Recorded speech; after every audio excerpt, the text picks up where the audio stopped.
مشاهدينا من جديد بالعودة مع الوقت الأخير من برنامج ساعة زمن. تواجدت معي خبيرة التجميل غزل القيسي. حياك الله. حياك الله. شنو الأخبار؟ تمام الحمد لله. مباركة علينا وعليكم إن شاء الله. أتمنى لك نهار سعيد. الحمد لله. شكرا لك. بوجودك معي اليوم أيضا راح تكون متواجدة معايا ضيفة جميلة جدا خفيفة الظل عن طريق السكايبي من أمريكا. هي خبيرة تنحيف من السويد. هي خبيرة تنحيف وأيضا هي إعلامية. سمر جابر. سمر عرفتها، غير تقولوا سمر جابر؟ ليش ما قلتوا لي؟ يلا اذا سمر جاهزه، لان انا رحبت بخبيره التجميل غزل. حتى سمر مساء الخير عن طريق السكايبي صديقه العزيزه. اهلا وسهلا بك زمونه، والله مشتاقه لك. شو اخبارك؟ ان شاء الله تمام؟ والله الحمد لله. الحمد لله. شلون هالسويد وياكم؟ والله الجو بارد. اي اتابع نوبات احيانا صحيح. سمر سعدت بوجودك للمره الاولى اليوم في برنامج ساعة زمن من شاشه وطن هنا بغداد الفضائيه، وبالتالي تواجدت معي خبيره التجميل ايضا. حريصه ان تكون هي موجوده معي في كل حلقه غزل القيسي، لان اذا كنت متابعه وان شاء الله بالايام القادمه تتابعين راح تشوفين كثير من الكومنتات تكون موجوده هي من اجل متابعتها ووجودها معي في البرنامج. فاسعدت بكم اثنيناتكم. حبيبة قلبي زمن، شكرا لك وتحياتي لك ولغزل ولكل المتابعين هذا اليوم. حياك الله. حابة اليوم أحكي بموضوع كلش ضروري يا زمن. الكثير من الناس يعني ما ينتبهون عليه، وخصوصا إحنا يعني لما الكثير من الشغلات اللي نعرفها ونسمعها، لكن لما نيجي ندرسها بطريقة علمية صحيحة تكون مهمة جدا للإنسان، لمستقبله، لحياته، لجسمه، لطريقة تعايشه ويا كل الناس اللي دايما دايرة. تمام. أهم نفسه. تفضلي. تمام. اليوم ايضا احنا من خلال وجودك راح نتحدث عن التنحيف، يعني نقص الوزن، وفي نفس الوقت من خلال وجود غزل خبيرة التجميل غزل القيسي اليوم راح نتحدث عن موضوع كلش مهم. انت مصورت لي عليه فيديو اللي هو حب الشباب. احنا وآثار. ان شاء الله اليوم نتناول فقرة حب الشباب واثار حب الشباب. مشكلة حب الشباب شيء واثاره ما بعد. بس انا عندي اهم شيء يكون الوقت يسمح حتى ناخذ هذا والله هو موضوع كلش طويل يعني طويل. لا حتى اذا ما كفينا في هذه الحلقه ممكن نكفي عن الحلقه اللي تجي، وما يكون اكو فد خلل بالموضوع، بالتالي لازم يكون اكو توافق بين الموضوعين. اذا كان يسمعني حيدر واذا كانت تسمعني سمر هسه انتم معايا اثنيناتكم. اول شيء اريد اذا تسمحي لي يعني حتى نقدر نعوض بالحلقه القادمه. انا ذكرت فد موضوع كلش مهم، عذرا لربما ممكن اتحدث اكثر من سمر يعني، لكن بس للتوضيح اكثر وانت معي عن طريق السكايبي. انا ذكرت قبل وجودك معي، قلت احيانا الاشخاص اللي يحبون ان يعملون تنحيف وزن ينقصون من وزنهم هم بمجهودهم الشخصي، ممكن تكون عندهم مضاعفات دون استشاره اخصائي تغذيه. اللي اريد اقوله اليوم انه كل الناس تريد تنزل وزن بطريقه سريعه جدا بسرعه. الانسان لازم يفهم آلية جسمه هي عباره عن شنو. الانسان 75% من جسمه يتكون من الماء، زين العضلات والدهون. تسمحي لي بس بدقيقتين. تفضلي حبيبي، تفضلي سمر. دراستي واللي انا اعرفه حتى حب الشباب اللي انتم جايين تحكون عنه اليوم، من اكثر الطرق اللي ممكن تكون علاجيه بالنسبه له الماء. الماء هو عباره عن 75% من الجسم. حلو. بالاضافه الى هذا لازم يفهمون الناس اللي قاعدين يتابعون بانه بالجسم اكو شغله كلش ضروريه موجوده يم كل الناس، وهي الخليه الدهنيه. الخليه الدهنيه هاي اللي موجوده بالجسم لما يجي الانسان يحرمها تقدرين تدخلين اياها غزل؟ يحرمها من الاكل شو يصير بها؟ نعم. يقل حجمها. أنا قللت حجمها. بس خلي اتوقف معك سمر عذرا للمقاطعه. انا حبيت تتداخل معك ايضا خبيره التجميل غزل قيسي، تقول هي ما يسموها خليه او خلايا، شو يسموها؟ لها مصطلح ثاني، اسم ثاني غزل؟ بعي احنا من قدره رب العالمين خلقته انه اكو نوعين من الزيوت يستقبلها الجسم ويستوعبها. نعم. اللي هي الزيوت الحيوانيه والزيوت النباتيه. تمام. بدك تسمعيها سمر؟ اللي يقدر يعني يصرفها الجسم ويتقبلها اوكي بشيء اعتيادي. لكن الزيوت المهدرجه اللي هي تجي عن طريق المواد اللي المعلبات اللي بها مواد حافظه، وهي الزيوت المصنعه مثل العباد الشمس وغيرها اللي هي مو زيت زيتون اللي تكون صناعيه مو طبيعيه. صناعيه. هاي الجسم ما يعرف شلون يتصرف وياها، ما يعرف شلون يطرحها بسهوله، بالتالي تسوي سمنه بمناطق متراكمه. شلون نقول انا عندي سمنه موضعيه، مو كل الجسم يعاني من السمنة، قد تكون السمنة موضعية بسبب هاي الزيوت المهدرجة. طيب سمر، سمعتي أنت غزل؟ أتحدث عن الخلايا الدهنية وليست الزيوت اللي تدخل إلى الجسم. الخلية الدهنية اللي موجودة بين العضل وبين الجلد، تمام. هاي خلية تسمن، يعني لما تشوفين اكو عندك نسبة فات بالجسم، هذا بسبب انه الخلية الدهنية زيادة، بسبب الدهون اللي تتحدث عنها غزل تدخل الى الجسم. تمام. اجي بس حتى اوصل الفكرة. الكثير من الناس لما يجون يسوون رجيم قوي، الخلية الدهنية يقل حجمها لكن ما تروح. زين. تمام. فلما يرجعون ياكلون بعد شهر رجيم، بعد اسبوع رجيم، نزلوا 7 كيلو.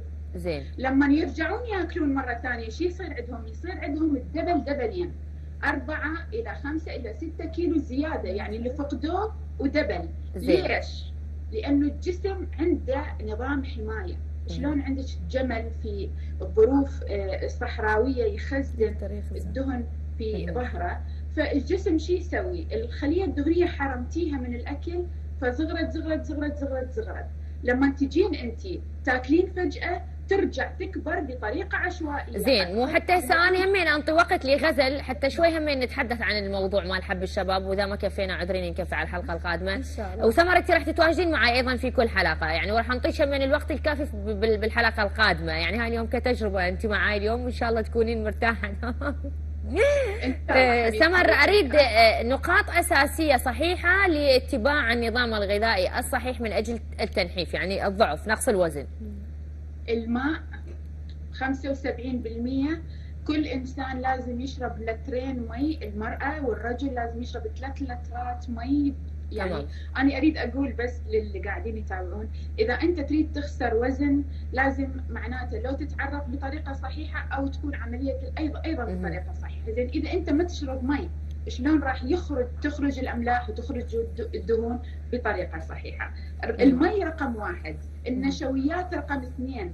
كثير من الناس يمنعون النشويات. زين النشويات تنطي طاقه للجسم، تغذي تمام.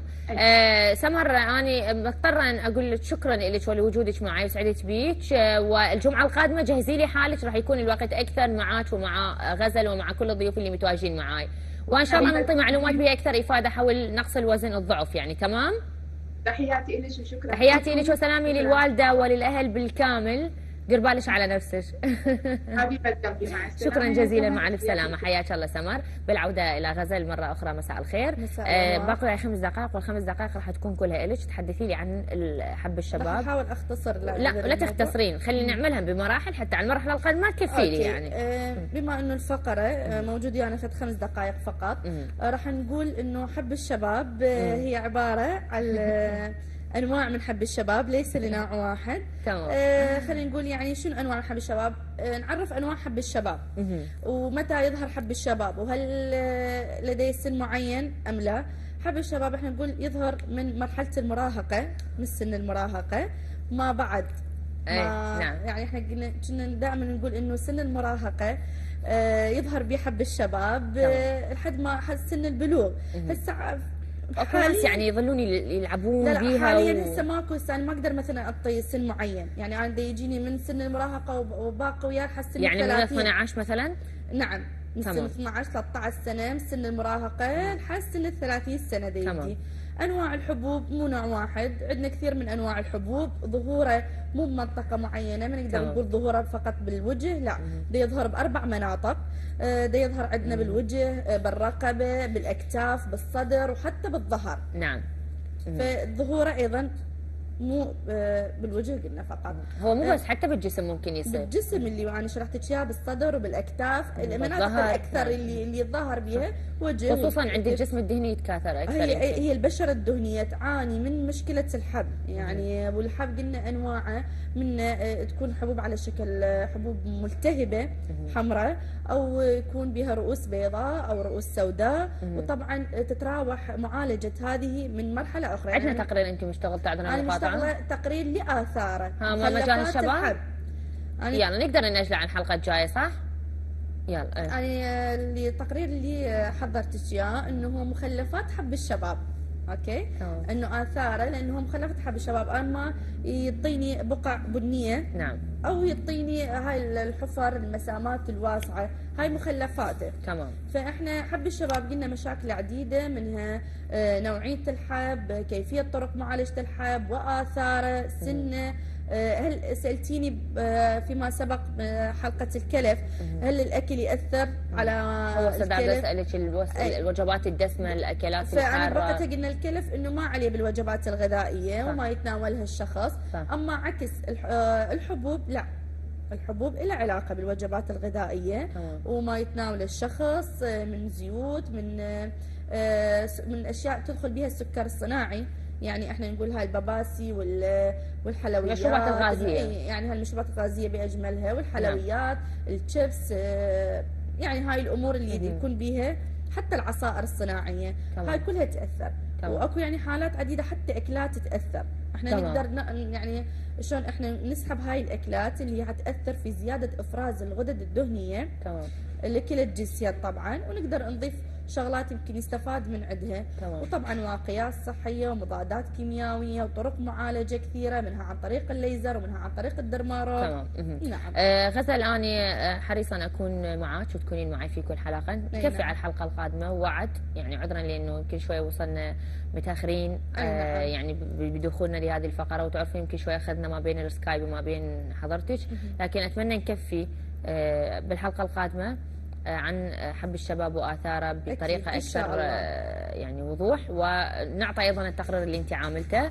أنا أشكرك لأن دائما تعملي لي تقارير حتى ننقل صوت وصورة واضحة. إن شاء الله الجمعة القادمة إذا ربي سهل وخلانا طيبين تكوني موجودة معي إن شاء الله. يلا أتمنى لك نهار سعيد وجمعة مباركة غزل، وتحياتي لك وربي يوفقك إن شاء الله. إذا سعدت اليوم أنا بوجود ضيوفي المايسترو علي خصاف والأستاذ الكبير البحث التراثي عمو أستاذ عادل العرداوي، وسعدت بوجود ايضا اخصائيه التنحيف سمر جابر من السويد عن طريق السكايبي، وايضا خبيره التجميل غزل القيسي. ودائما تابعي ما موجود بالحلقات حتى تشوفين الكومنتات. تمام. يلا اتمنى لك نهار سعيد وحيا الله كل من كان متواجد معاي. ان شاء الله ربي قدمت لكم ساعه كامله من خلال ساعه زمن نالت رضا الجميع. اللي يتابع شاشه وطن هنا بغداد الفضائيه، وعلى من نلتقيكم يوم غد بحلقه جديده من حلقات هذا الصباح، مع التحيه الاكبر لكل كادر اللي متواجد معاي من قلت باكر في هذا الصباح، يعني السبت اذا ربي سهل. واحلى تحيه مني ومن كل الكادر والماسترو اللي كان مرافقني من خلف المكسر حيدر سعد. الى ذلك الحين مع الف سلامه وحيا الله الجميع.